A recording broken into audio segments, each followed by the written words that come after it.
68 años, y hasta ayer pensaba que mi vida era como un libro ya escrito, con páginas conocidas y un final predecible. Pero a veces, hermanos, a veces el destino te despierta con una bofetada que te hace entender que no sabes nada de nada. Esa mañana del martes, cuando salí de mi taller de carpintería en el centro de Guadalajara, sentía ese dolor en la espalda que llevaba arrastrando como 3 meses. Pensé que eran los años, el trabajo duro, las noches doblados sobre las mesas haciendo muebles para las familias del barrio. Pero el dolor se volvió tan fuerte que hasta los martillazos me sonaban como campanas de iglesia en Domingo de Ramos. Rosa, mi segunda esposa, que en paz descanse, siempre me decía que yo era necio para ir al doctor. Carlos, los hombres mexicanos somos testarudos como mulas, me repetía mientras me servía el café con canela en las mañanas. Ella tenía razón, como siempre. Tardé semanas en hacerle caso a mi cuerpo, que ya me gritaba que algo andaba muy mal. El Hospital San Miguel huele a desinfectante y a promesas rotas. Ahí fue donde el doctor Ramírez, un hombre flaco como espárrago, pero con ojos bondadosos, me cambió la vida con unas cuantas palabras. Recuerdo que me senté en esa silla de plástico verde, de esas que crujen cuando te mueves, mientras él revisaba mis estudios con el ceño fruncido. Don Carlos, me dijo sin levantar la vista de los papeles, sus riñones están fallando. Insuficiencia renal en etapa terminal. Terminal. Esa palabra se me quedó clavada en el pecho como astilla. Terminal quiere decir final. Quiere decir que se acaba el tren, que ya no hay más estaciones.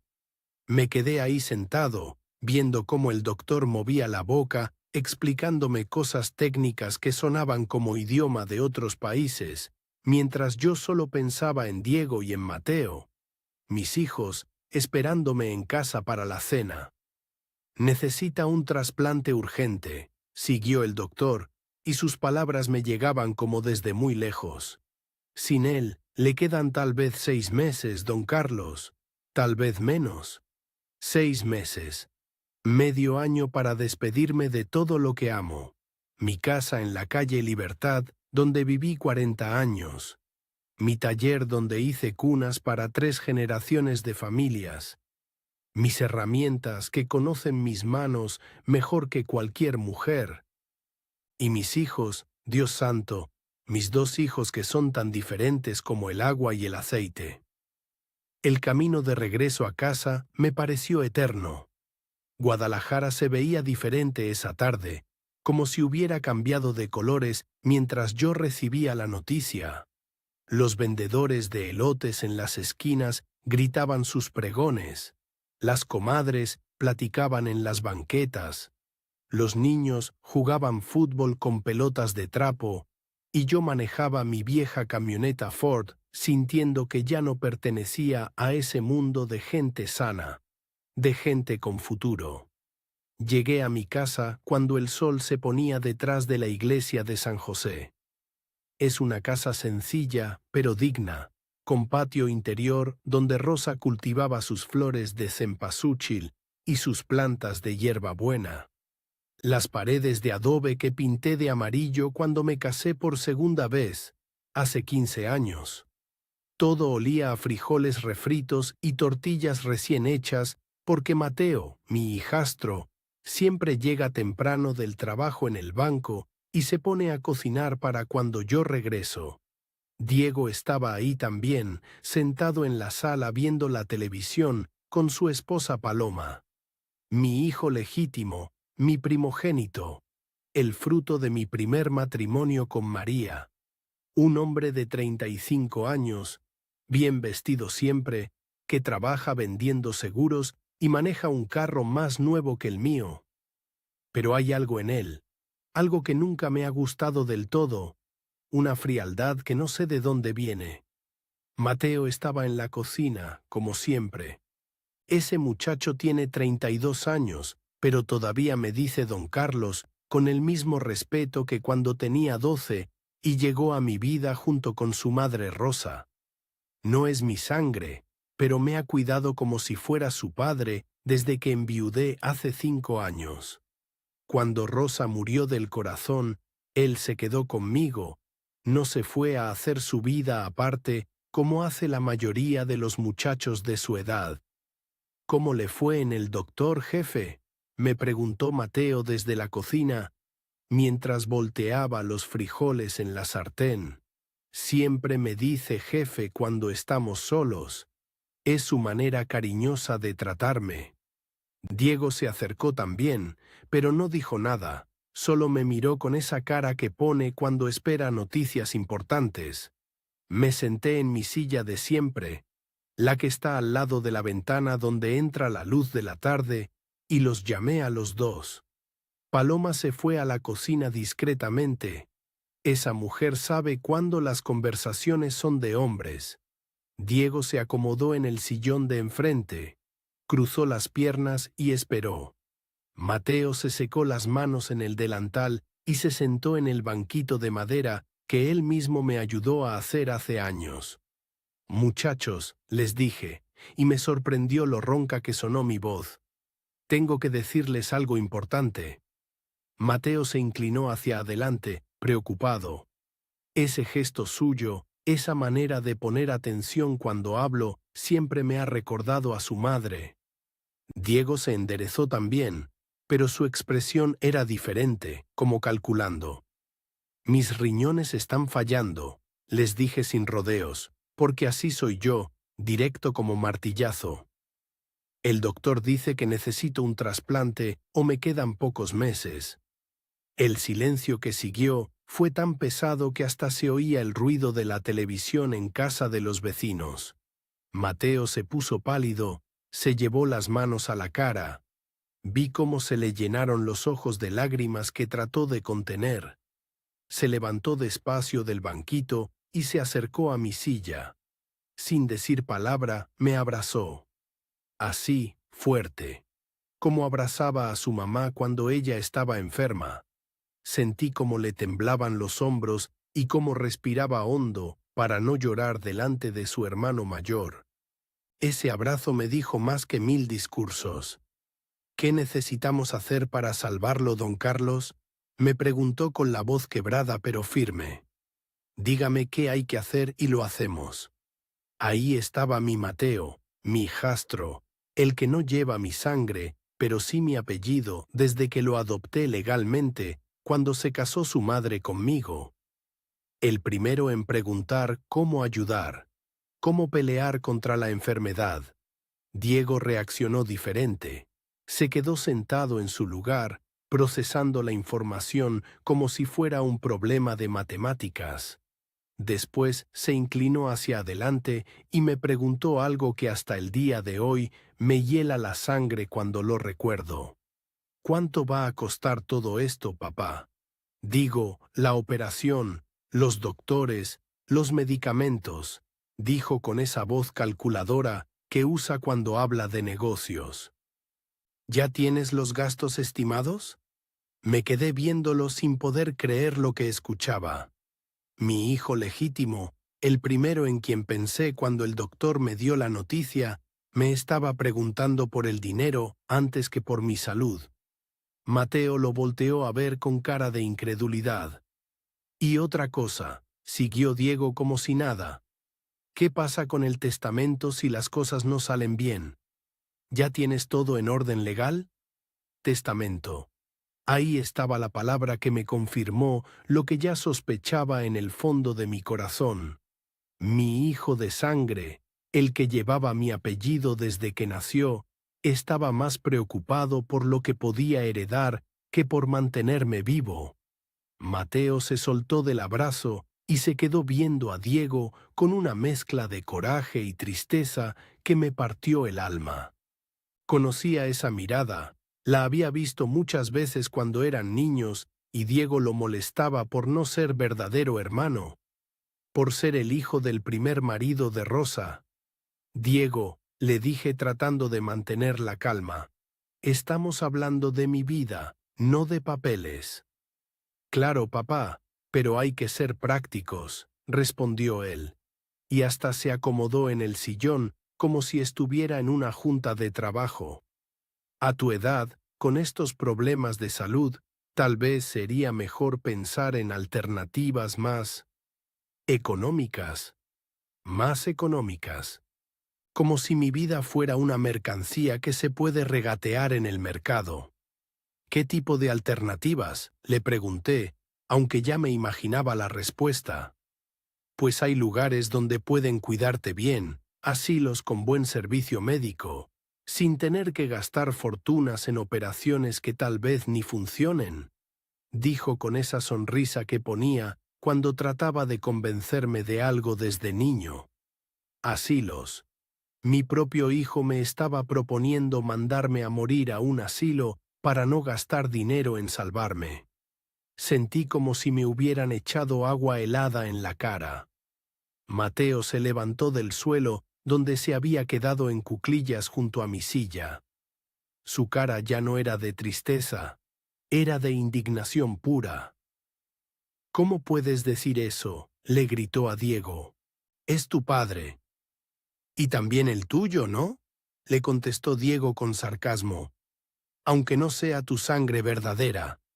Ahí estaba otra vez esa cantinela de siempre, esa manera que tenía Diego de recordarle a Mateo que no éramos familia de sangre, como si el amor, la lealtad, los años de convivencia no valieran nada comparados con los cromosomas.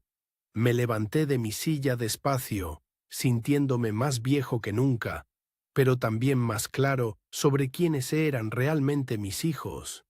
Miré a Diego, a ese hombre que había criado desde bebé, al que le enseñé a usar las herramientas, al que mandé a la universidad para que tuviera mejor vida que la mía. Mañana empezamos a buscar doctores y opciones, dije con voz firme. Y vamos a pelear esto juntos, como familia.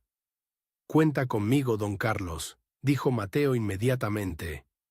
Para todo lo que necesite. Diego se quedó callado, pero vi en sus ojos que ya estaba haciendo cuentas, ya estaba pensando en cuánto le iba a costar mantener vivo a su padre. Esa noche, mientras Mateo calentaba la cena que se había enfriado durante nuestra conversación, me di cuenta de algo que cambiaría todo lo que creía sobre la familia y la sangre. A veces, hermano, a veces los hijos que uno cría no son los hijos que uno merece. Y a veces, los hijos que la vida te regala valen más que todos los lazos de sangre del mundo. Los días que siguieron me mostraron la verdadera cara de mis dos hijos, como cuando abres una fruta y ves si está dulce o podrida por dentro. Diego se levantaba temprano, pero no para ir a trabajar como siempre, sino para hacer llamadas telefónicas que yo alcanzaba a escuchar desde mi cuarto. Buenos días, ¿es el asilo San Antonio? Necesito información sobre sus servicios geriátricos, decía con voz profesional, como si estuviera cotizando seguros. Sí, es para mi padre. 68 años, problemas renales graves. La primera vez que lo escuché, pensé que tal vez estaba buscando información médica, opciones de cuidado especializado, pero cuando siguió con más llamadas, entendí que no era eso lo que tenía en mente. ¿Cuál es la mensualidad más económica que manejan?, preguntaba mientras yo fingía leer el periódico en la sala. ¿Incluye medicamentos básicos? Porque la situación económica familiar es complicada. Complicada. Mi hijo vendía seguros, manejaba un carro del año, su esposa Paloma trabajaba en una tienda de ropa cara del centro, pero mi vida se había vuelto una complicación económica para él. Mateo, en cambio, había empezado a llegar más tarde del banco, pero no por trabajo extra. Lo descubrí una tarde cuando regresé temprano de mi taller y lo vi llegando en su motocicleta con unos papeles médicos en la mano. ¿Cómo se siente hoy, jefe?, Me preguntó como siempre, pero había algo diferente en sus ojos, una determinación que no había visto antes. Bien, hijo, dentro de lo que cabe, le respondí. ¿Y tú? Te veo cansado. No, para nada, me dijo, pero se metió rápido a su cuarto con esos papeles. Mateo nunca había sido mentiroso, desde niño era transparente como el agua, pero algo me estaba ocultando. Esa noche, durante la cena, Diego nos contó sobre sus investigaciones.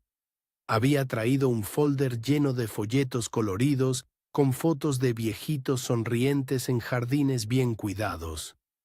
Miren, dijo extendiendo los papeles sobre la mesa donde acabábamos de cenar pozole que había hecho Mateo. Encontré varias opciones muy buenas para papá.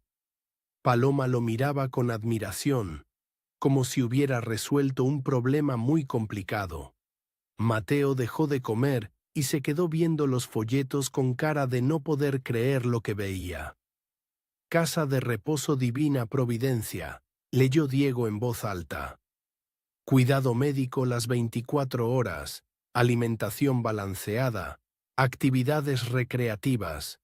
Y lo mejor de todo, muy accesible económicamente. ¿Qué tan accesible?, le pregunté, aunque no quería saber la respuesta. 3,000 pesos mensuales, papá. Es una ganga comparado con lo que costaría mantener tratamientos médicos caros y complicados, dijo con esa sonrisa de vendedor que ponía cuando cerraba un trato. Mateo aventó la cuchara en el plato con un ruido que nos sobresaltó a todos. ¿Estás hablando en serio?, le preguntó a Diego con voz temblorosa de coraje. ¿Estás proponiendo mandar a don Carlos a un asilo? No es un asilo, respondió Diego con paciencia exagerada, como cuando le explicaba algo a un niño tonto. Es una casa de reposo especializada en personas mayores con problemas de salud.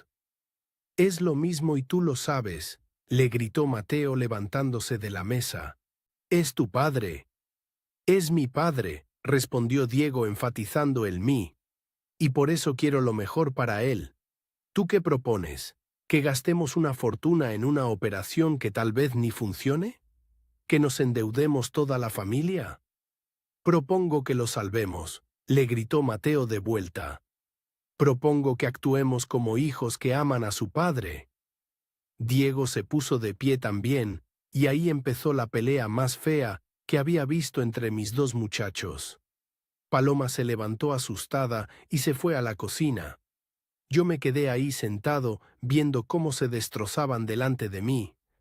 ¿Hijos?, le dijo Diego con una risa amarga. Tú no eres su hijo, Mateo. Eres el hijo de Rosa. Eres familia política. Yo soy su sangre. Yo soy quien tiene que tomar las decisiones difíciles. Llevo viviendo en esta casa 20 años, le gritó Mateo con la cara roja de coraje. He cuidado a don Carlos desde que murió mi mamá. ¿Dónde estabas tú cuando tuvo la gripe el año pasado? ¿Dónde estabas cuando se cayó del techo arreglando las goteras? Era cierto.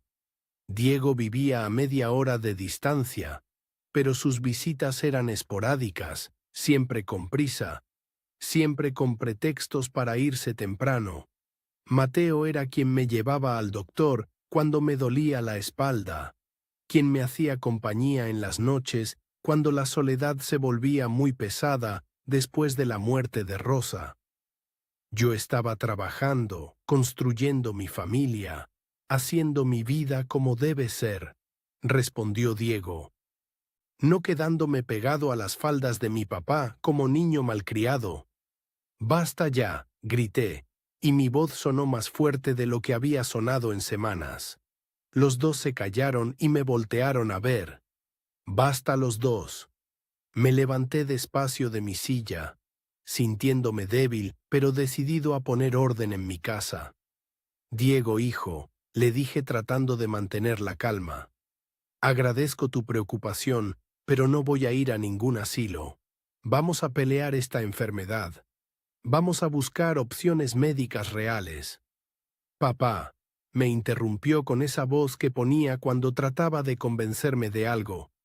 Sé realista. A tu edad, con tu condición, las probabilidades de éxito de un trasplante son muy bajas. ¿Para qué sufrir innecesariamente? Porque es mi vida, le dije con firmeza. Y mientras esté vivo, las decisiones sobre mi vida las tomo yo. Diego se quedó callado, pero vi en su cara que no había cambiado de opinión. Solo había perdido esa batalla, pero seguiría peleando la guerra. Mateo se acercó a mí y me puso la mano en el hombro. Don Carlos tiene razón, dijo con voz más tranquila. Hay opciones médicas, hay tratamientos. No es momento de rendirse. ¿Y quién va a pagar todo eso?, preguntó Diego con sarcasmo. ¿Tú con tu sueldo de empleado de banco? ¿O esperas que yo me haga cargo de todos los gastos mientras tú juegas al hijo perfecto? Yo me hago cargo de lo que tenga que hacerme cargo, respondió Mateo con una determinación que me sorprendió. Don Carlos me crió, me educó, me dio una familia. Ahora me toca a mí cuidarlo. ¡Qué noble!, le dijo Diego con desprecio. Pero la nobleza no paga hospitales ni doctores especialistas. Esa noche no pude dormir. Me quedé despierto en mi cama, recordando cómo habían llegado Rosa y Mateo a mi vida hace 20 años. Yo tenía 48 años y acababa de quedarme viudo después de que María muriera en un accidente de carro. Diego tenía 15 años y estaba lleno de dolor y rebeldía, culpándome a mí por la muerte de su madre, aunque yo no había estado ni siquiera en el carro. Rosa trabajaba limpiando casas en el barrio. Era una mujer de 35 años, viuda también, con un hijo de 12 años que se llamaba Mateo y que tenía los ojos más tristes que había visto en mi vida. Su primer esposo había muerto en una construcción, cayéndose de un andamio, y ella batallaba para salir adelante con el niño. La conocí porque venía a limpiar la casa de mi compadre Joaquín, que vivía en la esquina. Un día la vi cargando unas bolsas muy pesadas del mercado y me acerqué a ayudarla. Tenía las manos ásperas del trabajo duro, pero su sonrisa era suave como la miel de maguey. «Muchas gracias, señor», me dijo ese primer día. No era necesario. «Para eso estamos, señora», le respondí, y me quedé viendo cómo caminaba hacia su casa, una casita pequeña que rentaba cerca del mercado. Empecé a buscar pretextos para encontrármela, que si necesitaba que le arreglara una puerta, que si tenía problemas con la tubería, que si quería que le hiciera un mueble para sus trastes. Mateo siempre estaba con ella, un niño flaco y callado que me miraba con desconfianza, pero con curiosidad también. «¿Usted es carpintero, señor Carlos?», me preguntó un día mientras yo le arreglaba una silla rota a su mamá. «Sí, muchacho. ¿Te gustaría aprender?». Se encogió de hombros, pero vi el brillo en sus ojos. Empezó a venir a mi taller por las tardes, después de la escuela. Al principio solo miraba, después empezó a preguntarme cosas. Después empezó a ayudarme con trabajos sencillos. Diego no lo aceptó desde el principio. Cuando le dije que Rosa y yo nos íbamos a casar, se puso furioso. «¿Ya te olvidaste de mi mamá?», me gritó con lágrimas en los ojos. «¿Ahora vas a traer extraños a nuestra casa?». «Rosa no es una extraña», le expliqué con paciencia. «Es una mujer buena que puede hacernos bien a los dos. Y Mateo es un buen muchacho que puede ser como tu hermano». «Él no es mi hermano», me gritó. «Mi hermano tendría que ser de la misma sangre». Sangre. Desde entonces, Diego había estado obsesionado con eso, con quién era familia de verdad y quién era familia postiza. Nunca aceptó completamente a Rosa, aunque ella lo trató como a un hijo propio. Y nunca aceptó a Mateo como hermano. Mateo, por su parte, siempre trató de ganarse el cariño de Diego. Le prestaba sus juguetes, le ayudaba con la tarea, trataba de incluirlo en sus juegos. Pero Diego lo rechazaba una y otra vez, lo hacía menos, le recordaba constantemente que no era familia de verdad. Tú no tienes derecho a opinar sobre las decisiones de esta familia, le decía cuando eran adolescentes. Tú eres solo el hijo de la segunda esposa de mi papá. Rosa sufría por eso. Me lo platicaba en las noches, cuando estábamos solos en nuestra recámara. Carlos, me duele ver cómo Diego trata a Mateo, me decía con tristeza. Mateo lo quiere como hermano mayor, pero Diego no le da oportunidad. Ya va a cambiar, le decía yo, aunque en el fondo sabía que no iba a cambiar. Cuando crezcan, van a entenderse mejor. Pero no cambió. Nunca cambió. Diego siguió viendo a Mateo como un intruso durante todos estos años.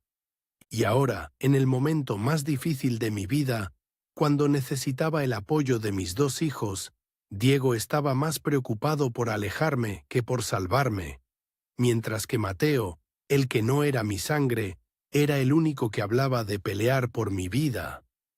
La mañana siguiente me despertaron voces en la cocina. Era temprano, apenas estaba saliendo el sol, pero ya había movimiento en la casa. Me levanté despacio y fui a ver qué pasaba. Mateo estaba preparando café y tortillas para el desayuno. Diego estaba sentado en la mesa con más folletos de asilos extendidos, hablando por teléfono. Sí, buenos días. Habla Diego Mendoza. Ayer llamé preguntando por los servicios, decía mientras Mateo lo fulminaba con la mirada desde la estufa. ¿Podrían mandarme información más detallada? Mi padre necesita atención especializada. Mateo aventó la tortilla que estaba volteando con más fuerza de la necesaria. El ruido hizo que Diego volteara a verlo con molestia. ¿Te puedo llamar más tarde?, le dijo a la persona del teléfono. Sí, perfecto, gracias. Colgó y me miró como si acabara de resolver todos nuestros problemas. Buenos días, papá. Estaba confirmando algunas citas para que conozcas las instalaciones. Me dijo con una sonrisa que no me llegó al corazón. No voy a conocer ninguna instalación, le respondí secamente. Ya te dije ayer cuál es mi decisión. Papá, sé razonable, insistió. Al menos ve a conocer los lugares. Tal vez te sorprendas gratamente. Mateo se acercó con una taza de café recién hecho y me la puso enfrente con cuidado, como si fuera una medicina preciosa.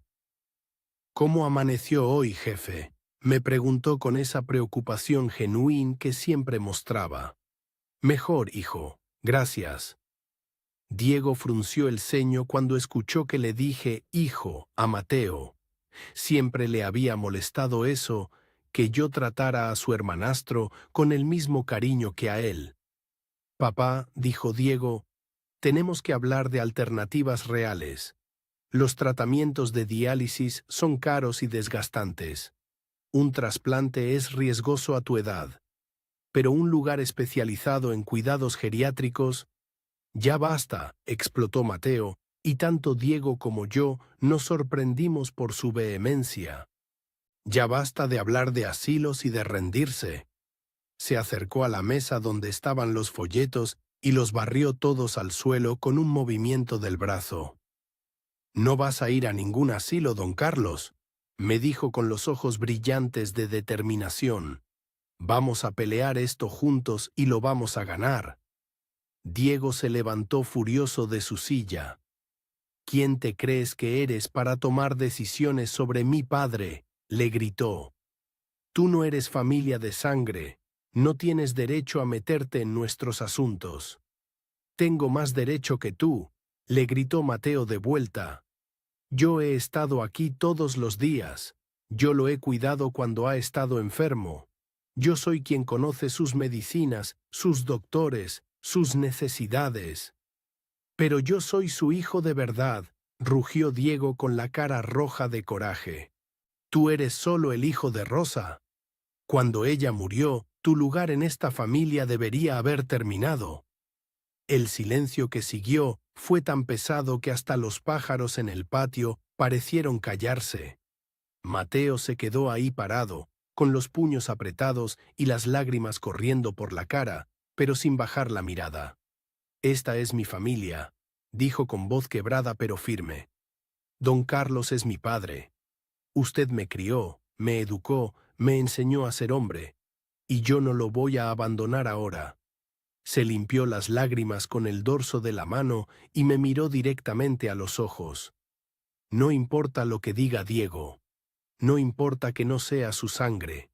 Yo voy a estar aquí para lo que necesite, don Carlos, para todo lo que necesite.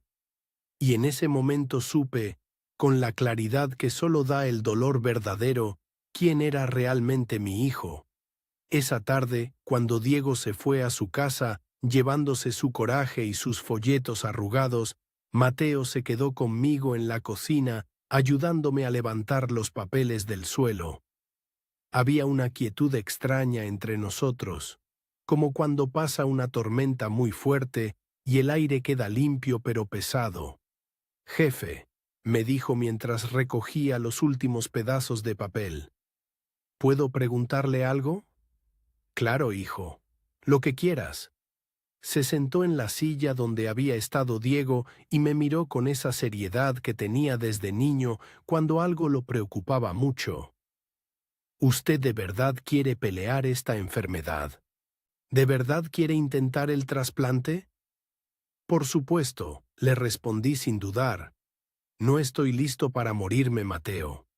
Tengo muchas cosas por hacer todavía. Asintió despacio, como si estuviera tomando una decisión muy importante en su cabeza.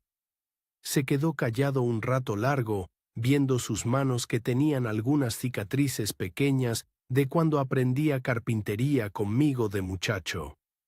Entonces vamos a pelearlo, me dijo finalmente. Cueste lo que cueste. No supe en ese momento lo que realmente significaban esas palabras. No sabía que mi hijastro ya había empezado a hacer algo que cambiaría nuestras vidas para siempre. Los días siguientes fueron raros.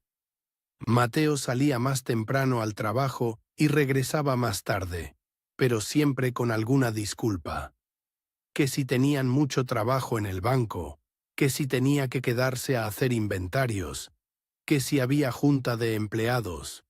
Yo lo creía porque Mateo nunca había sido mentiroso, pero algo en su manera de evitar mi mirada me hacía sospechar.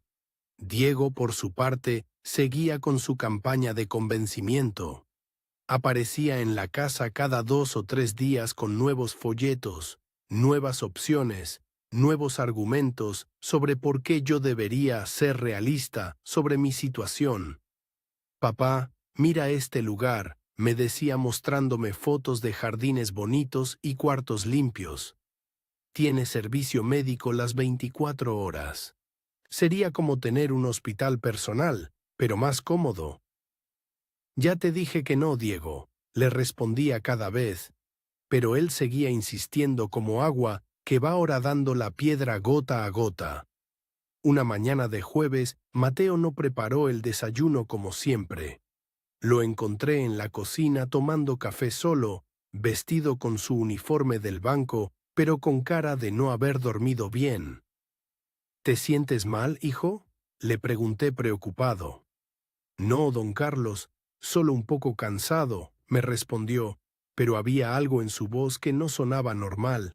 Se levantó para irse al trabajo, pero antes de salir se acercó y me abrazó más fuerte y más largo de lo que solía hacerlo. Lo quiero mucho, jefe, me dijo en el oído. Nunca lo olvide. Y yo a ti, muchacho. ¿Por qué me dices eso ahorita? Así nomás, respondió con una sonrisa que no me convenció del todo. A veces hay que decir las cosas importantes antes de que sea muy tarde. Esa tarde, cuando regresé de mi taller, encontré a Mateo sentado en la sala esperándome. Tenía unos papeles en las manos y una expresión que no le había visto nunca. Mezcla de miedo, determinación y algo parecido a la paz. Don Carlos, me dijo sin rodeos, tengo que decirle algo importante.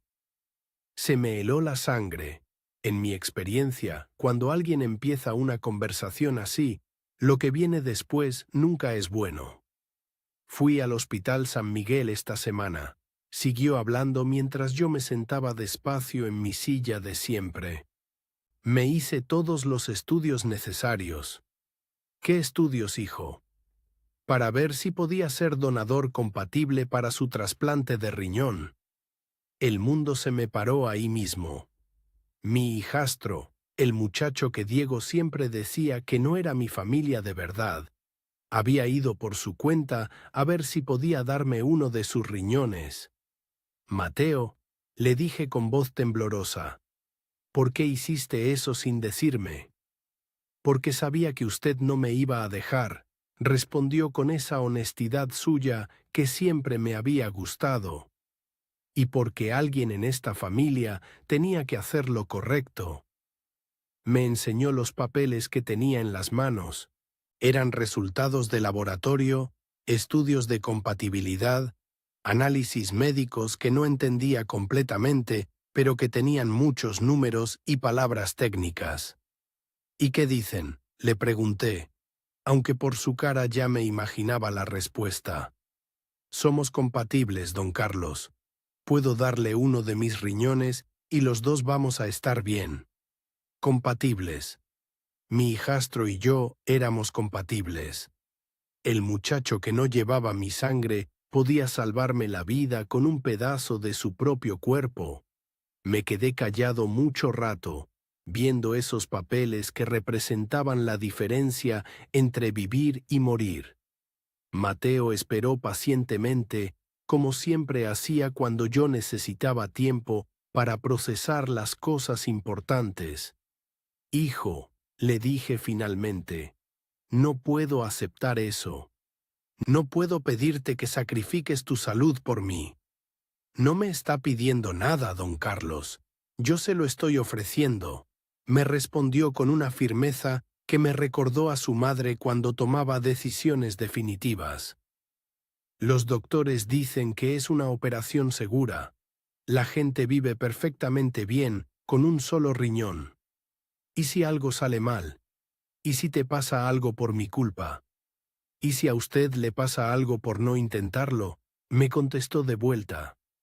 Don Carlos, usted me salvó la vida cuando éramos pobres y no teníamos a nadie. Usted me crió, me educó, me enseñó a ser hombre de bien. Ahora me toca a mí salvarlo a usted. Ese mismo día llegó Diego a la casa con más folletos y una actitud más insistente que nunca. Traía a Paloma con él, como refuerzo moral para convencerme. Papá, me dijo incluso antes de sentarse, ya no podemos seguir posponiendo esta decisión. Tu salud está empeorando y necesitas cuidados especializados. Diego, le dije, Mateo y yo tenemos algo que decirte. Le conté sobre los estudios de compatibilidad, sobre la posibilidad real del trasplante, sobre la esperanza que habíamos encontrado. Esperaba que se pusiera contento, que entendiera que había una solución para mantenerme vivo y sano.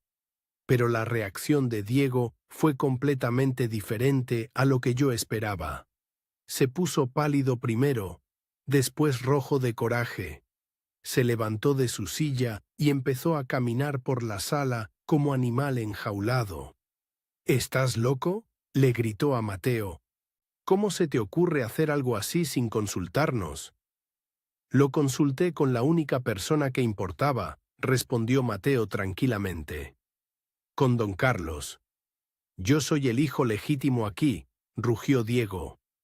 Las decisiones médicas familiares se toman conmigo.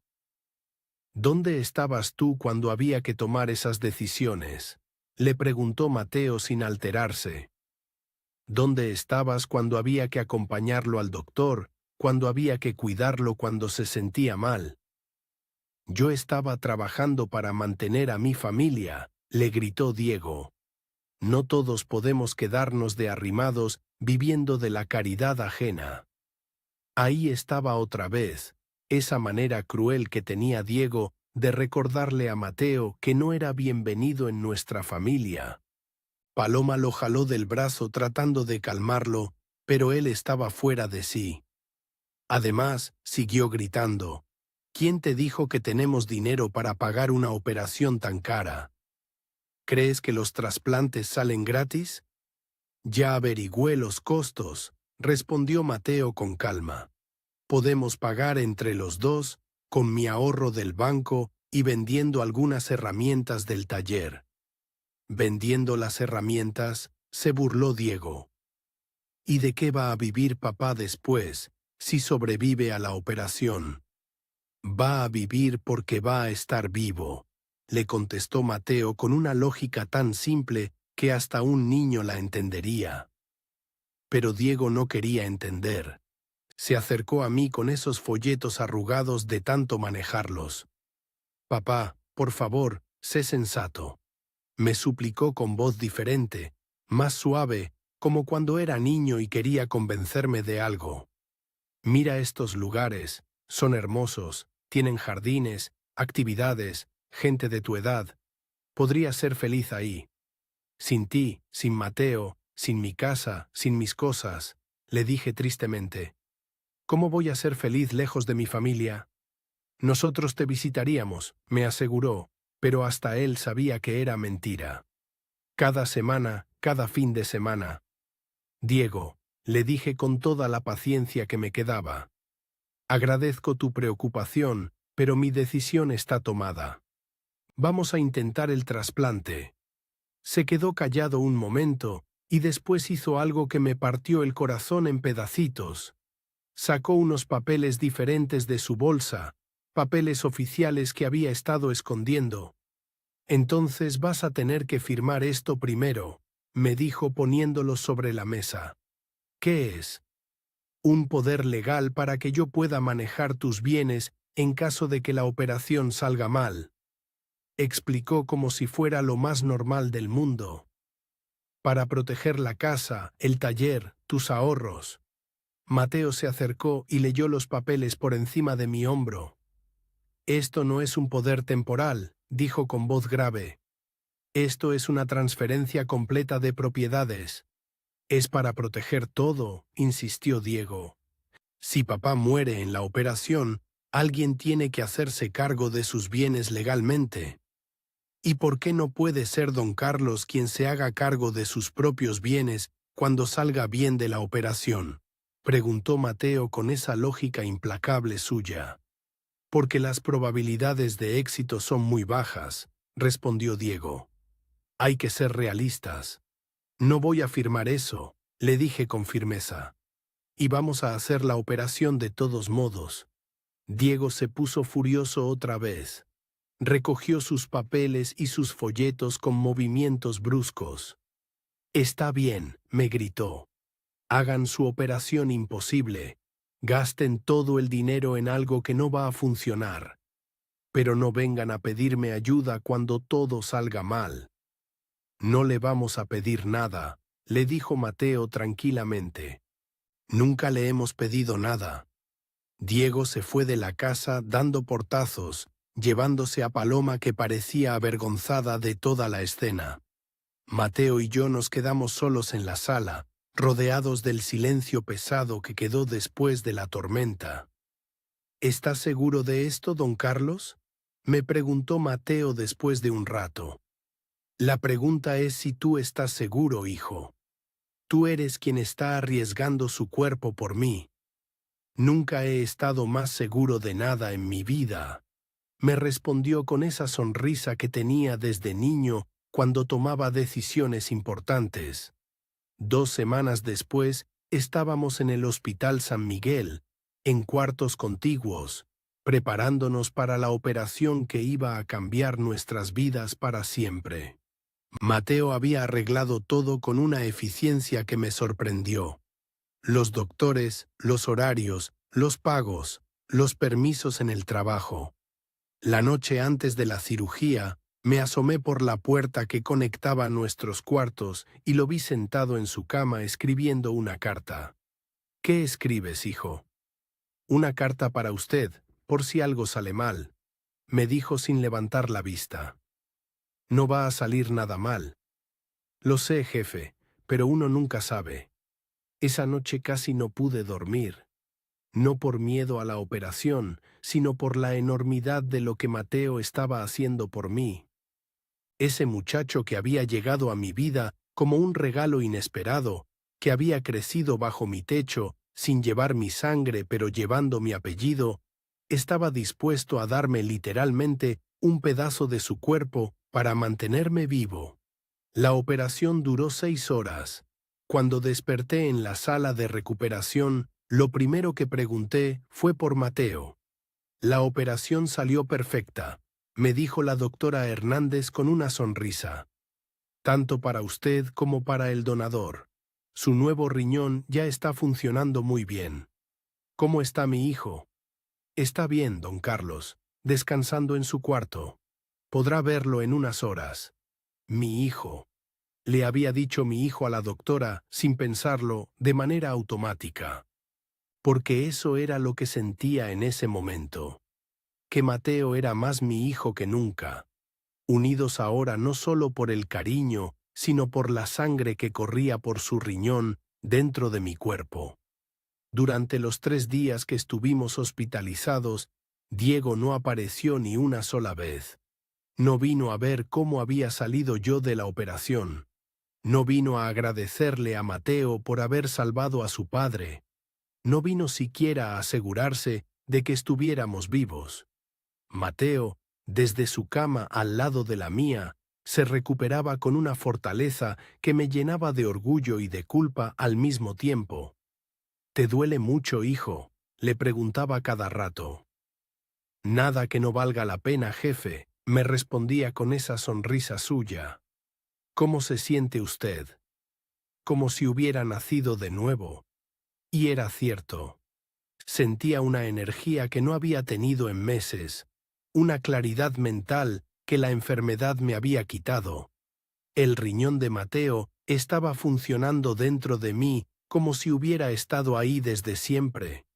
Pero más que la mejoría física, lo que me tenía pensativo era la mejoría emocional. Por fin veía con claridad total quién era mi verdadero hijo, quién merecía mi amor y mi herencia, quién había demostrado con hechos y no con palabras lo que significaba la familia de verdad.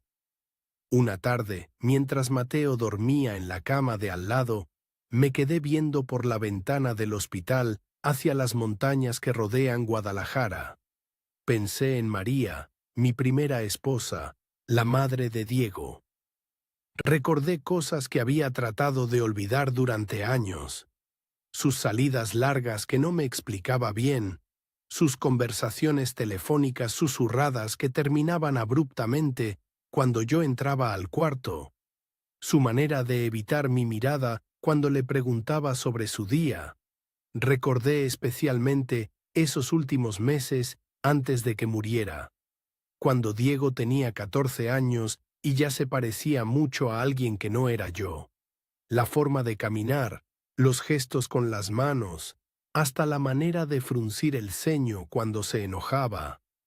Todo me recordaba a Rafael, nuestro vecino de la casa de atrás, el hombre que siempre encontraba pretextos para hablar con María cuando yo no estaba. Durante años había empujado esas sospechas al fondo de mi corazón, diciéndome que eran imaginaciones de hombre celoso, que Diego era mi hijo sin importar a quién se pareciera. Pero ahora, viendo la diferencia entre el amor verdadero que me demostraba Mateo y la frialdad calculadora de Diego, esas viejas dudas regresaron como fantasmas que nunca se habían ido del todo. ¿En qué piensa, jefe?, me preguntó Mateo, que había despertado y me estaba viendo desde su cama. En la familia, le respondí honestamente. En lo que realmente significa ser padre e hijo. ¿Y qué significa?, me preguntó con genuina curiosidad. Significa lo que tú acabas de hacer por mí, muchacho. Eso es lo que significa. Mateo sonrió y cerró los ojos otra vez, satisfecho con mi respuesta. Yo me quedé despierto un rato más, planeando en mi cabeza lo que iba a hacer cuando saliéramos del hospital. Era tiempo de poner las cosas en su lugar. Era tiempo de que la justicia y el amor se encontraran por fin en mi familia. La recuperación fue más rápida de lo que esperábamos los doctores. En 2 semanas ya estaba de vuelta en mi casa de la calle Libertad, caminando por mi patio donde Rosa había cultivado sus flores de cempasúchil, sintiendo cómo el riñón de Mateo trabajaba dentro de mí como un reloj suizo. Cada mañana despertaba con una energía que no había sentido en años, como si el muchacho me hubiera regalado no solo su órgano, sino también su juventud. Mateo se recuperó aún más rápido que yo. Ese chamaco tiene la fortaleza de los robles de la sierra. A la semana ya estaba preparándome el desayuno como siempre, moviéndose con cuidado, pero sin quejarse nunca del dolor en su costado izquierdo, donde los doctores habían hecho la incisión para sacar su riñón y dármelo a mí. Cuando le preguntaba cómo se sentía, siempre me respondía lo mismo. Perfectamente bien, jefe. Como si no hubiera pasado nada. Diego no había vuelto a la casa desde aquella pelea antes de la operación. Ni una llamada, ni una visita, ni siquiera un mensaje con algún vecino preguntando cómo habíamos salido de la cirugía. Era como si su padre y su hermano hubieran desaparecido del mundo y a él no le importara ni tantito. Mateo nunca comentaba nada sobre la ausencia de Diego, pero yo veía en sus ojos que le dolía esa indiferencia, especialmente después de lo que había hecho por salvarme. Una tarde, mientras Mateo había ido al banco a arreglar unos papeles de su incapacidad médica, decidí caminar hasta la casa de mi compadre Joaquín para platicar un rato. Necesitaba salir de mi cabeza. Necesitaba aire fresco y conversación de hombre mayor que entendiera las complicaciones de la vida familiar. Joaquín me recibió en su patio con cerveza fría y esa sonrisa suya de siempre. Llevábamos 40 años de amistad, habíamos criado hijos juntos, habíamos enterrado esposas juntos, habíamos celebrado nietos y llorado decepciones como hermanos que no comparten sangre, pero sí comparten historia. Carlos me dijo después de que le conté sobre la operación y la actitud de Diego. A mí siempre me dio mala espina ese muchacho. ¿Por qué dices eso, compadre? No sé, desde chico tenía algo que no me cuadraba. Demasiado calculador para su edad, demasiado frío con su propia familia. Se tomó un trago de cerveza y me miró con esos ojos suyos que habían visto mucho mundo. ¿Te acuerdas de Rafael Morales? Rafael Morales, el vecino de la casa de atrás cuando vivíamos en la colonia Santa María, antes de mudarnos a esta casa de la calle Libertad. Un hombre alto, moreno, con esos ojos verdes que las mujeres encontraban atractivos. Trabajaba en una ferretería del centro y siempre tenía dinero para invitar tragos en las fiestas del barrio. Me acuerdo, le dije, aunque prefería no acordarme. Ese cabrón andaba muy pegado a María en los últimos tiempos. Siguió Joaquín con cuidado, como quien camina en terreno peligroso. Mi difunta Esperanza me platicaba cosas que veía, cosas que oía por ahí. ¿Qué tipo de cosas? Que lo veían llegar a tu casa cuando tú no estabas, que María salía seguido con él a hacer mandados, que en las fiestas se quedaban platicando apartados mientras tú trabajabas o atendías a otros compadres. Me quedé callado, sintiendo cómo esas viejas heridas que creía cerradas empezaban a sangrar otra vez.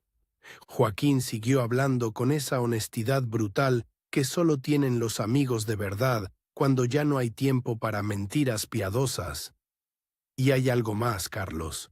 Algo que nunca te dije porque María ya había muerto y para qué remover el dolor. Dímelo ahora. Diego se parece mucho a Rafael, demasiado. Los mismos ojos, la misma manera de caminar, hasta la misma forma de sonreír cuando quiere conseguir algo. Ahí estaba la verdad que había estado evitando durante 36 años. Diego no se parecía a mí, nunca se había parecido a mí. Tenía los ojos verdes de Rafael, su altura, su complexión delgada, su manera de moverse con esa confianza que yo nunca tuve. Incluso su carácter frío y calculador era igual al de Rafael, que siempre veía a la gente como si fueran números en una cuenta bancaria. ¿Tú crees que...? Empecé a preguntar, pero no pude terminar la frase. Yo no creo nada, compadre, me respondió Joaquín con sabiduría de viejo. Pero si fuera yo, querría saber la verdad. Especialmente ahora que has visto la diferencia entre un hijo del corazón y un hijo que solo lleva tu apellido. Esa noche no pude dormir. Me quedé despierto en mi cama recordando detalles que había ignorado o justificado durante décadas. La manera como María evitaba mi mirada cuando llegaba tarde de sus visitas a su hermana. Las veces que encontré a Diego comportándose de maneras que no se parecían en nada a como yo era de niño. Su frialdad conmigo desde pequeño, como si intuitivamente supiera que yo no era realmente su padre. Recordé el día que nació, hace 35 años. María había tenido un parto difícil y cuando finalmente pude verlo en el hospital, pensé que todos los bebés se veían iguales, que el parecido vendría con el tiempo. Pero el tiempo solo había hecho más evidentes las diferencias entre nosotros. Al día siguiente, cuando Mateo se fue al banco, llamé al Hospital San Miguel y pedí hablar con la enfermera Concepción, una mujer mayor que había estado muy atenta conmigo durante la operación. Le expliqué mi situación con delicadeza, sin dar muchos detalles, pero dejando claro que necesitaba hacer un examen de ADN de manera discreta. Don Carlos, me dijo con esa comprensión que solo tienen las mujeres que han visto sufrir a muchas familias. Yo tengo una sobrina que trabaja en un laboratorio privado. Es gente de confianza y manejan estos casos con mucha discreción. ¿Qué necesito hacer? Consiga una muestra de cabello de la persona en cuestión, algo que tenga raíz. Y tráigame también una muestra suya. En una semana tenemos los resultados. Esa misma tarde, mientras preparaba café en la cocina, decidí hacer lo que tenía que hacer. Diego había venido finalmente a la casa, no para preguntar por mi salud o para agradecer a Mateo, sino para recoger unas herramientas que había dejado prestadas meses atrás. Estuvo apenas 20 minutos, frío y distante como siempre, tratando a Mateo como si fuera invisible. Cuando se fue al baño, aproveché para entrar rápidamente a la sala donde había dejado su chamarra. En el bolsillo interior encontré el peine que siempre cargaba, uno de esos peines negros de plástico que usan los hombres que se cuidan mucho el cabello. Tenía varios pelos enredados entre las púas, perfectos para lo que necesitaba. Con mucho cuidado tomé los pelos más largos, los que tenían raíz visible, y los guardé en un sobre pequeño que había preparado. Mi muestra fue más fácil. Me arranqué algunos cabellos de la coronilla, donde todavía tengo pelo suficiente, y los puse en otro sobre separado. ¿Se siente bien, don Carlos?, me preguntó Mateo cuando regresó Diego del baño. Lo veo un poco nervioso. Estoy bien, hijo. Solo un poco cansado. Diego se despidió secamente, sin siquiera preguntarme cómo me sentía después de la operación. Tomó sus herramientas y se fue sin más ceremonia, como si hubiera venido a una tienda a comprar algo y no a la casa de su padre, que acababa de salvar de la muerte. Al día siguiente fui al hospital y le entregué las muestras a la enfermera Concepción. Me dijo que en una semana tendría los resultados, que no me preocupara, que todo se manejaría con la mayor discreción posible. Esa semana fue la más larga de mi vida. Cada día despertaba pensando en lo que podían revelar esos análisis, en cómo iban a cambiar las cosas si mis sospechas se confirmaban. Mateo notó que andaba distraído, pero cuando me preguntaba qué me pasaba, yo le decía que todavía me estaba acostumbrando a sentirme sano otra vez. A veces el cuerpo se tarda en creer que ya está bien, le expliqué una mañana mientras desayunábamos. Pero se siente bien, ¿verdad? El riñón está funcionando como debe ser, me preguntó con esa preocupación suya que nunca se acababa. Perfecto, hijo. Funciona perfecto. Gracias a ti. El viernes de esa semana, la enfermera Concepción me llamó al taller. Don Carlos, ya tenemos los resultados. ¿Puede venir al hospital? ¿Puede decirme por teléfono? Es mejor que venga. Son cosas que es mejor platicar en persona. Llegué al hospital con el corazón golpeándome el pecho como martillo contra yunque. La enfermera me recibió en una oficina pequeña que olía a medicinas y a papel viejo. Tenía un sobre manila en las manos y una expresión seria que me confirmó lo que ya sabía en el fondo de mi corazón. Don Carlos, me dijo con suavidad, los resultados muestran que no hay relación genética entre usted y la persona de la muestra. No hay relación genética. Esas palabras cayeron sobre mí como piedras pesadas. Diego no era mi hijo biológico. 35 años criando, educando, queriendo a un muchacho que llevaba la sangre de otro hombre. 35 años siendo engañado por María, la mujer que había prometido serme fiel hasta que la muerte nos separara. ¿Está segura?, le pregunté, aunque sabía que los laboratorios no se equivocan en estas cosas. Completamente segura, don Carlos. El margen de error en estos exámenes es prácticamente inexistente. Me quedé sentado en esa silla de hospital, sintiendo cómo se me reorganizaba toda la vida en la cabeza. Diego, mi hijo legítimo, el que siempre había presumido su derecho de sangre sobre Mateo, no era mi hijo en absoluto. Era el hijo de Rafael Morales y de mi primera esposa infiel. ¿Necesita que le explique algo más?, me preguntó la enfermera con gentileza. No, señora. Muchas gracias por su ayuda.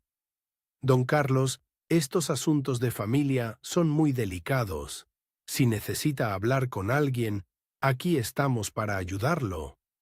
Salí del hospital caminando como sonámbulo por las calles de Guadalajara. La ciudad se veía igual que siempre, pero yo me sentía completamente diferente, como si hubiera estado viviendo dentro de una mentira durante décadas, y por fin hubiera salido al aire libre. Pensé en María, muerta hace ya 15 años, y sentí una mezcla de dolor y liberación. Dolor por el engaño, por los años de mentiras, por haber criado al hijo de otro hombre creyendo que era mío. Pero también liberación, porque por fin entendía por qué Diego nunca había sentido amor verdadero por mí, por qué siempre había sido tan frío y calculador. Cuando llegué a casa, Mateo estaba en la cocina preparando la comida. Al verme llegar con esa cara que debía tener, se acercó preocupado. ¿Qué pasó, jefe? ¿Se siente mal? No, hijo, me siento clarificado. ¿Clarificado?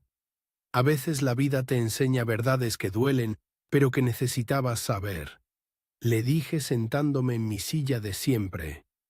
Y a veces te confirma cosas hermosas que ya sabías en el corazón. Mateo me sirvió un vaso de agua fresca y se sentó frente a mí con esa atención total que siempre me daba cuando intuía que algo importante estaba pasando. ¿Qué aprendió hoy, don Carlos? Aprendí que la familia de verdad no se hace con sangre, hijo. Se hace con amor, con lealtad, con sacrificio. Se hace con gente que está dispuesta a darte su riñón para salvarte la vida. No con gente que te quiere mandar a un asilo para no gastar dinero en cuidarte. Mateo sonrió con esa sonrisa suya que me llegaba directo al corazón. Eso ya lo sabíamos, ¿no? Tú tal vez ya lo sabías. Yo me tardé un poco más en entenderlo completamente. Esa tarde llamé al notario don Esteban Ramírez, un hombre mayor que había manejado mis papeles legales durante años. Le dije que necesitaba hacer algunos cambios importantes en mi testamento y que era urgente. ¿Qué tipo de cambios, don Carlos? Cambios que reflejen la realidad de mi familia, don Esteban. Cambios que pongan las cosas en su lugar correcto. ¿Puede venir el lunes en la mañana? Podemos revisar todo con calma. Ahí estaré.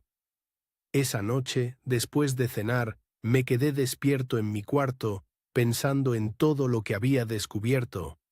Diego no era mi hijo biológico, pero Mateo sí era mi hijo en todos los sentidos que importaban. Un hijo del corazón que había demostrado con hechos su amor filial, que había arriesgado su propia salud para salvarme, que había estado a mi lado en los momentos más difíciles. Y ahora, de una manera extraña y hermosa, Mateo y yo compartíamos algo más profundo que la sangre. Compartíamos vida. Su riñón latía dentro de mí, su salud se había vuelto mi salud, su generosidad corrían por mis venas cada segundo del día y de la noche. Pensé en Rosa, mi querida Rosa, y en cómo estaría orgullosa de su hijo. Ella siempre supo que Mateo tenía un corazón noble, que era capaz de grandes sacrificios por la gente que amaba. Si pudiera verlo ahora, le diría que crió al mejor hombre que he conocido en mi vida. También pensé en Diego y sentí más pena que coraje. Ese muchacho había crecido sin saber quién era su padre verdadero. Había vivido 35 años creyendo una mentira sobre su identidad. Pero eso no justificaba su frialdad, su egoísmo, su manera de tratar a Mateo como ciudadano de segunda clase en nuestra familia. El lunes por la mañana fui a la oficina del notario don Esteban. Su bufete olía a libros viejos y a tinta de pluma, como todas las oficinas donde se manejan documentos importantes.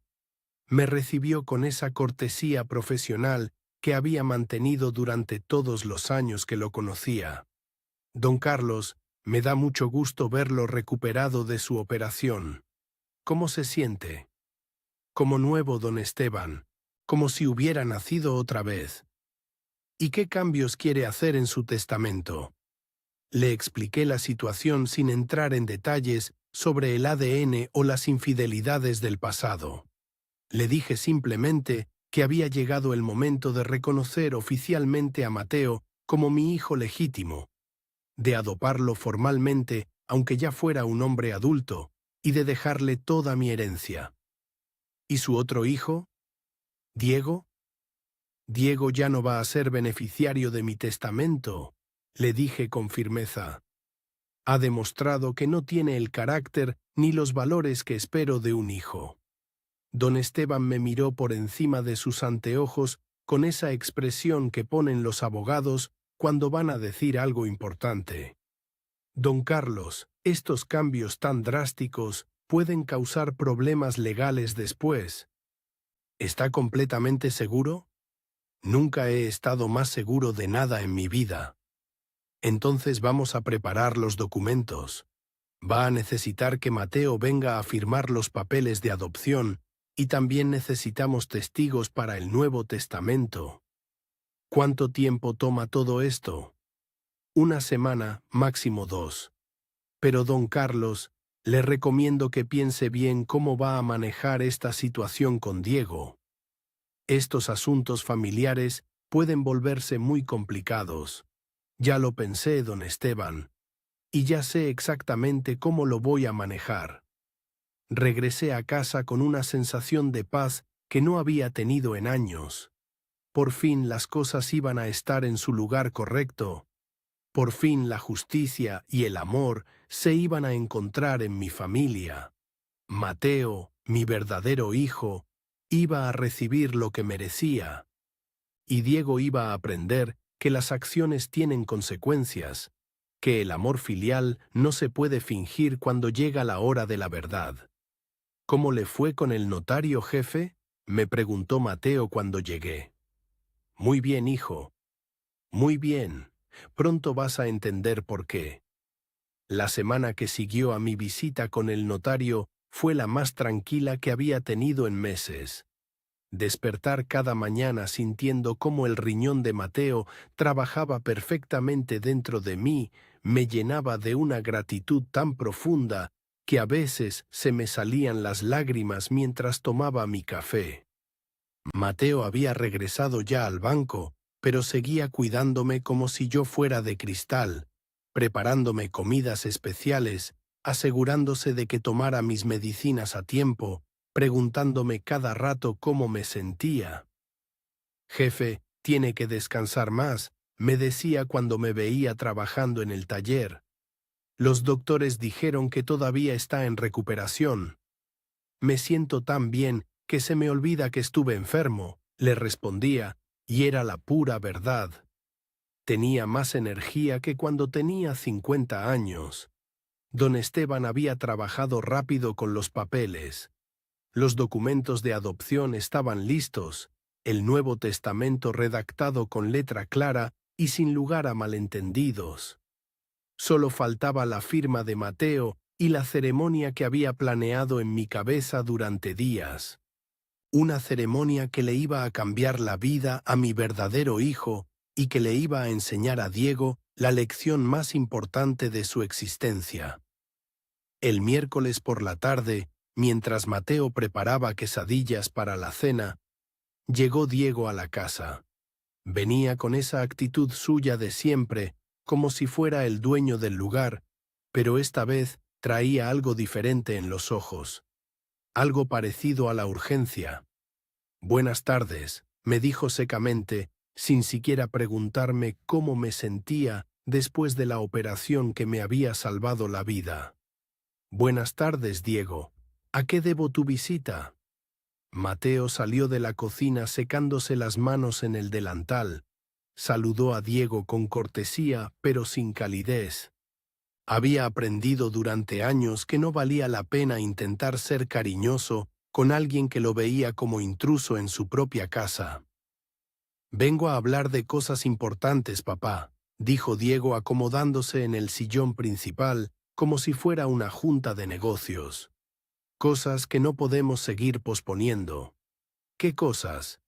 Tu situación legal, la casa, el taller, tus bienes. Ahora que saliste bien de la operación, es momento de poner todo en orden. Mateo y yo intercambiamos una mirada rápida. Ahí venía Diego con sus pretensiones de siempre, pero esta vez yo estaba completamente preparado para lo que iba a decir. ¿Qué propones?, le pregunté fingiendo curiosidad. Que traspases la casa y el taller a mi nombre, dijo como si fuera lo más natural del mundo. Soy tu hijo legítimo, soy el heredero natural de todo lo que has construido durante tu vida. ¿Y por qué debería hacer eso ahorita que estoy sano y fuerte? Porque ya tienes 68 años, papá. Porque acabas de salir de una operación mayor. Porque es lo correcto hacer estos trámites mientras estás bien, para evitar problemas legales después. Mateo se tensó como cuerda de guitarra.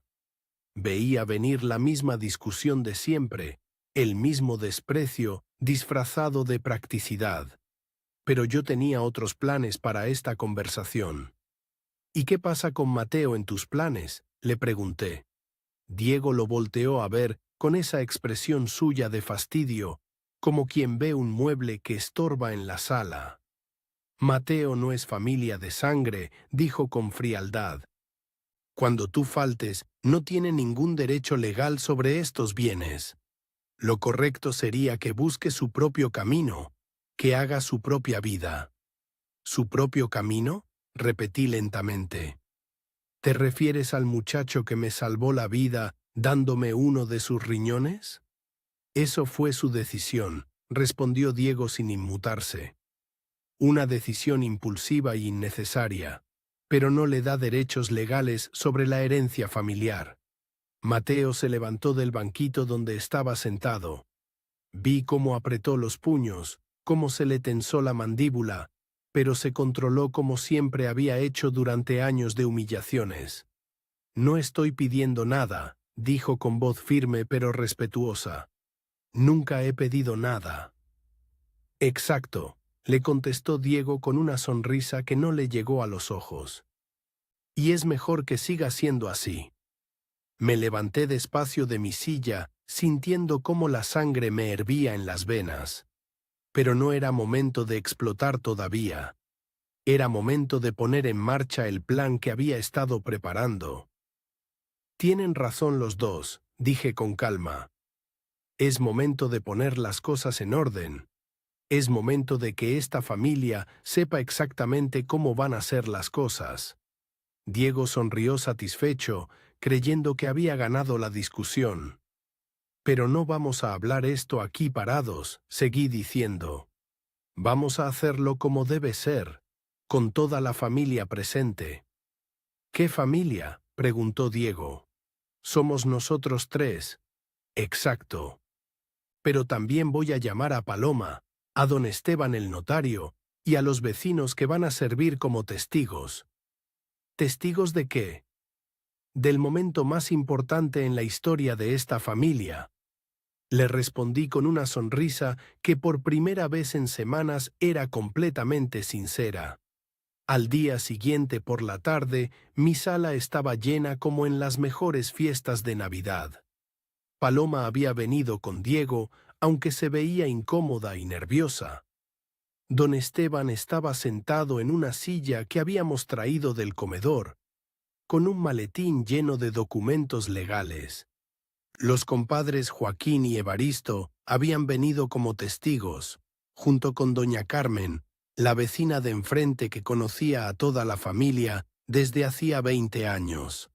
Mateo andaba extrañamente nervioso, sirviéndole café a todo mundo y preguntándome cada 5 minutos si me sentía bien, si necesitaba algo, si no quería descansar un rato antes de lo que fuera que estaba planeando. Diego, por el contrario, estaba relajado y confiado, conversando con Paloma en voz baja sobre los cambios que pensaba hacer en la casa cuando fuera suya. Muy bien, dije cuando todos estuvieron acomodados. Los reuní aquí esta tarde porque es momento de poner las cosas claras en esta familia. Es momento de que todos sepan la verdad sobre quién es quién y quién merece qué. Diego se enderezó en su silla con esa sonrisa de satisfacción que ponía cuando creía que las cosas iban a salir como él quería. Como todos saben, continué, hace unas semanas estuve muy grave de los riñones. Los doctores me dijeron que necesitaba un trasplante urgente o me iba a morir en poco tiempo. Doña Carmen se persignó al escuchar esto. Los compadres asintieron gravemente. Don Esteban tomó notas en una libreta pequeña. Cuando les platiqué la situación a mis dos hijos, cada uno reaccionó de manera muy diferente. Seguí hablando, viendo cómo Diego empezaba a ponerse un poco incómodo al escuchar el rumbo de mi discurso. Diego, mi hijo mayor, se preocupó mucho por los costos del tratamiento. Investigó asilos donde pudiera pasar mis últimos días sin gastar tanto dinero en doctores y operaciones caras. Paloma le tocó el brazo a Diego con nerviosismo. Los vecinos se miraron entre ellos con cara de sorpresa. Un hijo que quiere mandar a su padre enfermo a un asilo no es algo que se vea bien en nuestras costumbres mexicanas. Mateo, por otro lado, continué, fue directamente al hospital a hacerse estudios médicos. Sin decirme nada, sin pedirme permiso, se puso a averiguar si podía ser donador compatible para salvarme la vida. Mateo se puso colorado de pena al ser el centro de atención, pero los vecinos lo miraron con admiración evidente. Doña Carmen hasta suspiró como emocionada. Y resultó que era compatible perfecto. Seguí con mi relato. Así que Mateo me regaló uno de sus riñones para mantenerme vivo. Arriesgó su propia salud, pagó los gastos de su bolsillo y me salvó la vida. Eso ya lo sabemos, papá, interrumpió Diego con impaciencia. ¿Para qué los trajiste a todos aquí? ¿Para presumir lo que hizo Mateo?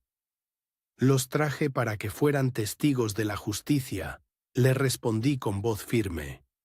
Para que vean cómo un padre agradecido reconoce a su verdadero hijo. Saqué de mi bolsillo los documentos que don Esteban había preparado y los puse sobre la mesa de centro donde todos pudieran verlos.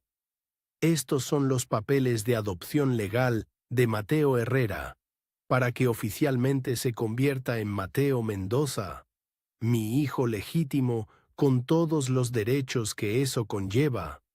Mateo se puso pálido de la impresión.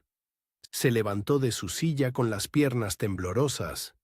Don Carlos, no es necesario, empezó a decir, pero yo lo interrumpí. Es completamente necesario, hijo. Es lo justo. Diego se puso de pie como resorte. Un momento, gritó con la cara roja de coraje. Eso no puede ser legal. Yo soy tu hijo de sangre. Él es solo familia política. Ah, la sangre, dije con una sonrisa que debió haberle advertido que algo estaba pasando. Qué interesante que menciones la sangre, Diego. Saqué de mi otra bolsa el sobre que contenía los resultados del laboratorio. Ese sobre que había guardado durante semanas esperando este momento exacto. Ya que hablas de sangre, creo que es momento de aclarar ese tema también. Diego frunció el ceño, confundido. Paloma se veía cada vez más nerviosa. Los vecinos estaban como hipnotizados viendo lo que parecía una telenovela en vivo. Hace unas semanas, por pura curiosidad, decidí hacerme un examen de ADN. Dije abriendo el sobre lentamente. Quería confirmar científicamente la relación de sangre entre nosotros. ¿Qué? Susurró Diego con voz estrangulada. Los resultados son muy interesantes, continué, sacando los papeles del laboratorio. Resulta que Diego Mendoza no tiene ninguna relación genética conmigo. Cero. Nada. El silencio que siguió fue tan pesado que se podía cortar con cuchillo. Diego se había puesto blanco como la cal. Paloma se llevó las manos a la boca ahogando un grito. Los vecinos se miraban entre sí sin poder creer lo que estaban escuchando. Eso significa, seguí hablando con calma, que mi primera esposa María me fue infiel, que Diego es hijo de otro hombre, y que durante 35 años he estado criando al hijo bastardo de mi vecino Rafael Morales. Mentira, gritó Diego con voz desesperada. Esos exámenes están equivocados. Yo soy tu hijo. Los laboratorios no se equivocan en estas cosas, le dije mostrándole los papeles.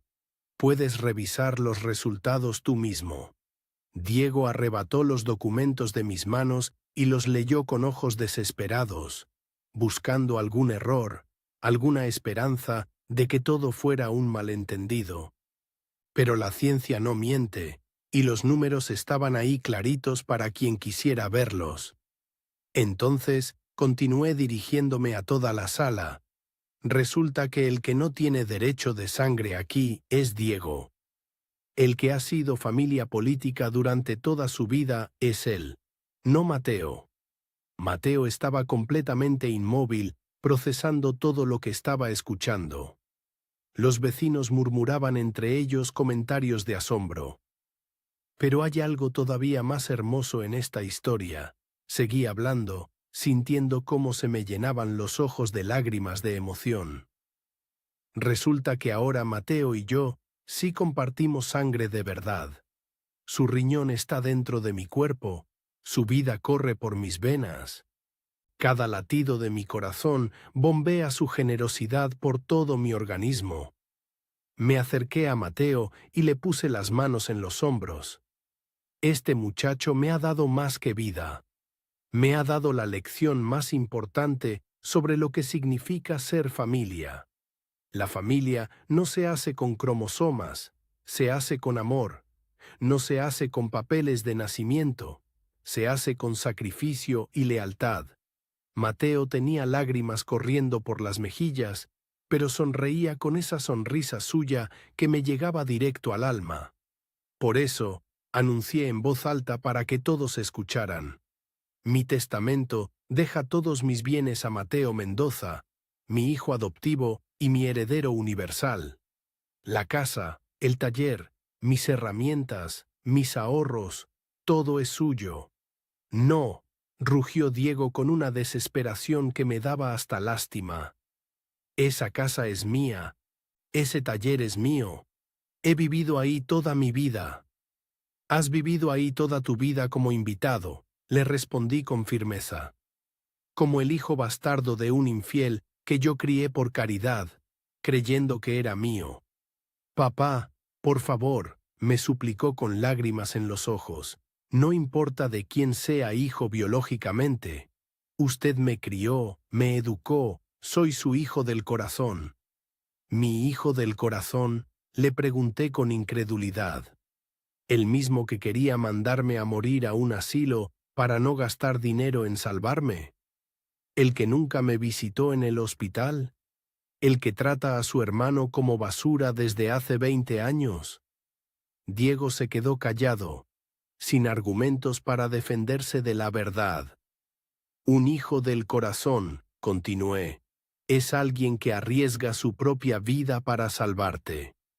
Alguien que te cuida cuando estás enfermo. Alguien que te hace compañía cuando estás solo. Ese hijo del corazón es Mateo, no tú.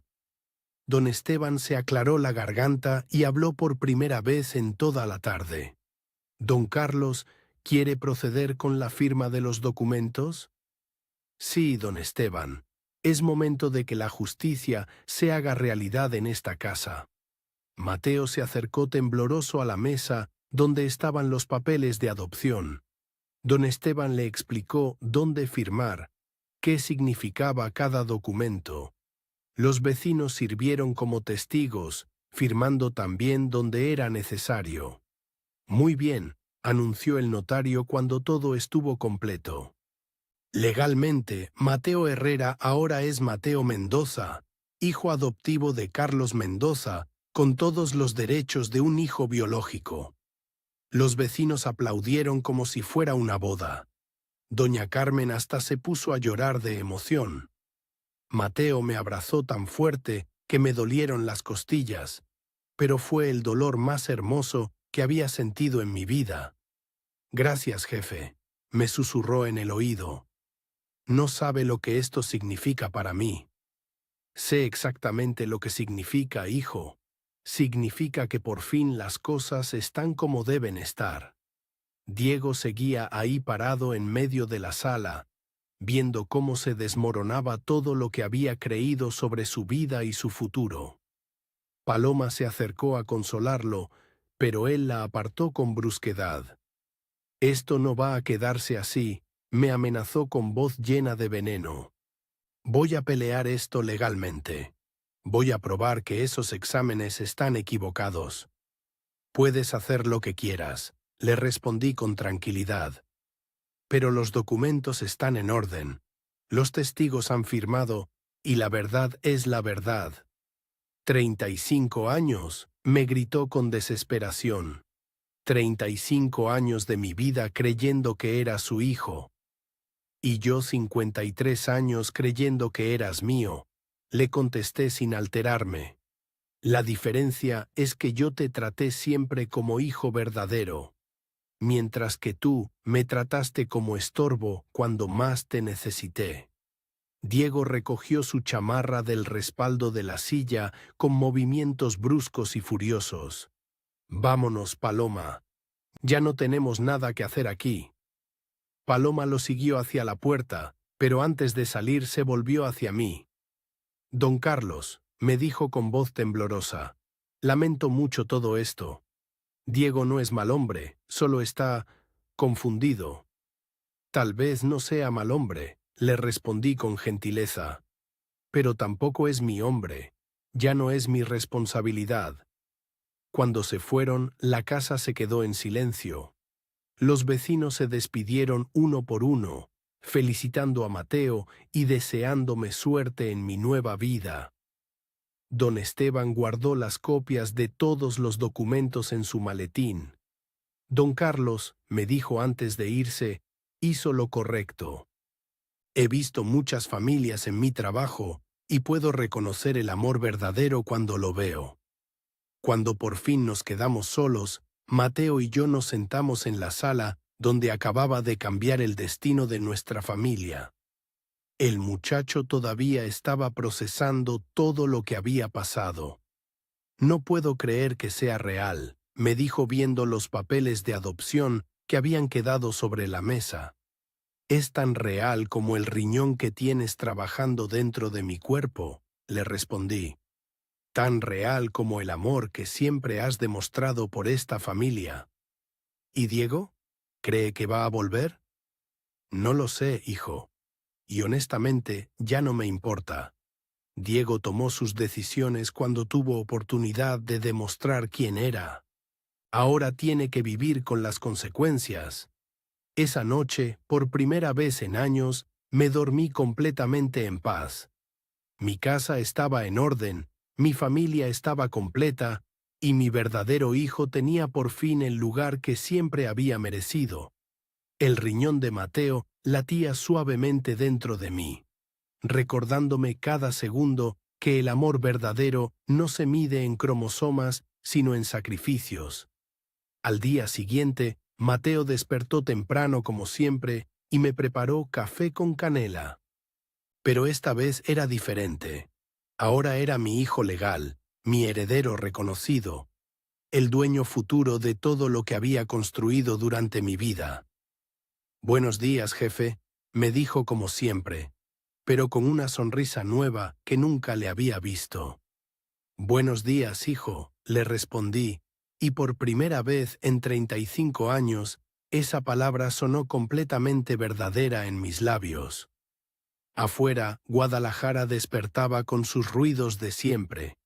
Los vendedores de tamales, los niños camino a la escuela, las comadres barriendo sus banquetas. Pero dentro de mi casa, en la calle Libertad, todo había cambiado para siempre. La justicia había encontrado por fin su lugar en mi familia, y yo había aprendido la lección más importante de mi vida, que los hijos verdaderos